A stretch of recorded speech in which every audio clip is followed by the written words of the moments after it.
এখনকার জেনারেশন কেন সবচেয়ে বেশি ভয়ঙ্কর সেটা আমরা সবাই ভালো করে জানি। যেমন তারা চাওয়া মাত্রই সব কিছু পেয়ে গেছে।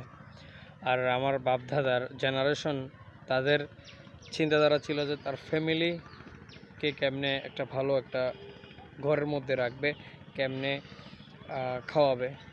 তাদের এই চিন্তাটা নিয়েই দিন কাটতো তখনকার কালের মানুষের জন্য।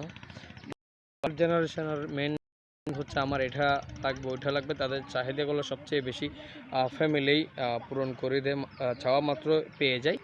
ওই জন্য তারা ভয়ঙ্কর।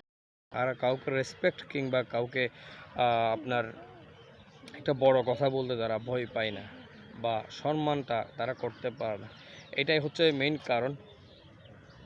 আমার সাথে যদি আপনারা একমত হয়ে থাকেন অবশ্যই আপনারা আমাকে কমেন্টস করে যাবেন প্লিজ।